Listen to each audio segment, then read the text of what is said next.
once a word leaves your mouth, even if you send out 4 fast horses, you cannot catch up and take it back. President, district officers, fellow Toastmasters ladies and gentlemen, have you ever uttered a word, I've done something without a thought, and later regretted it? I have quite a few in my life. Between what happened to you and how you respond, there's always a space.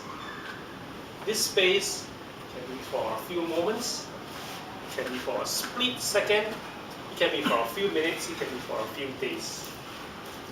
But in this space, you choose your attitude towards what happened to you. And the attitude you choose will determine what you do and then your results.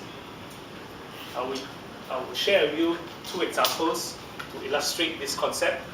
One from my own life and another from the life of psychiatrist Viktor Frankl. Recently, I was on a road trip to Kuala Lumpur. It was on a Saturday morning. It was a bright and sunny Saturday morning. The weather was beautiful. I was on the North-South Highway. I had a lot of time because we were early, and we were on a slow and leisurely drive to Kuala Lumpur. I took my time and I was driving at my best behavior. I was driving at 110 kilometers an hour or slightly less. I was very, very law-abiding. As we were approaching Malacca, the cars start to bunch up. We start to slow down and then come to a crawl. Because ahead of us there was a roadblock. There were policemen and they were directing traffic. Some cars were asked to pull over to the side and some cars were waved on to carry on their journey. I was very, very confident that I will be allowed to carry on my journey to Kuala Lumpur happily. You can imagine my shock, surprise and frustration when I was directed to pull over by the side. And then this policeman with a booklet of summons approached me. I wind down the window and he said, "Sir, you have been speeding." Without a thought, without waiting for even a moment, I immediately shot back. "Are you sure?" And the policeman replied to me very calmly, "Sir, you have been speeding." I continued in a very aggressive tone. "Are you sure? Do you have any proof? Show me the proof." And then the policeman replied, "Sir, we have you on our camera driving at 122 kilometers an hour." At this moment, I suddenly realized that I have reacted immediately, thoughtlessly, without thinking for even a moment. The policeman promptly wrote me a summons for 300 ringgits. I was allowed to go on my way, and as I was driving towards Kuala Lumpur, I reflected on what happened. And I realized that had I paused for a moment, and I just waited 1 second and decide and choose the correct attitude to deal with this situation, the result might have been different. Had I choose to be less confrontational, less aggressive, the policeman might have exercised his discretion. He might understand that I have merely been driving above the speed limit by 2 kilometers. He might have decided that he will just let me off with a verbal warning.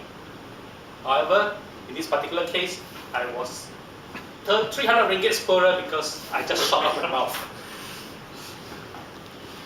This is only a very minor incident in our lives, but stopping to choose our attitude towards what happened to us actually is a matter of life and death. In fact, it can be a lifesaver. Viktor Frankl was a psychiatrist living in Austria during the time of the Second World War. When war came, the Jews, all the Jews, and Viktor Frankl and his family were Jews, were gathered together and sent to concentration camps. Because the ruler of Germany at the time, Adolf Hitler, wanted to eliminate all Jews in territories under German control. Viktor Frankl was a psychiatrist, and he became fascinated by the reaction and responses of the inmates in the concentration camps. He realized that there are two groups of inmates.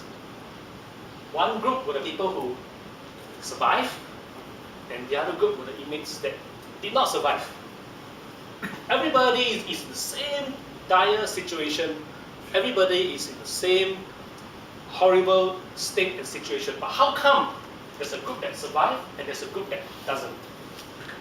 So he studied this and come to the realization that there is one critical difference, there's one critical factor, and that is what he called the man's last freedom. The man's last freedom is the freedom to choose his attitude no matter what happens to him. The group that did not survive did not choose. When they were treated badly, when the Germans punished them, when the Germans tortured them, they immediately automatically felt bad. The morale was low, the self-esteem was low. They started to think badly of themselves, and their health started to decline. They fall sick, some became suicidal, some went to sleep and never woke up.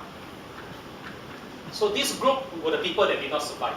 And then the other group, they were given the same treatment. The Germans treated them badly, they were punished, they were tortured, but this group stopped and decided that they will be positive. No matter what happened to them, they decided to deal with the situation with a positive attitude. And this group not only survived, they were able to show concern to other inmates, they were helpful to other inmates, and they lived to see the end of the war. This group had people in their minds. They were waiting to reunite with their families. They were seeing beyond the concentration camp. This group had responsibilities, duties, and work, unfinished business outside of the camp. This group wanted to leave the camp to finish their unfinished business. So what does all this mean to us? It means that the next time something happens to me, no matter what happens to me, I will stop and pause and consider how and what attitude should I adopt to deal with this situation. In this way, I will be able to have a better result, more positive result, no matter what happens to me. And I would suggest that you might want to try this as well, because I believe that you too will be amazed at what you can achieve. Back to you, Toastmaster.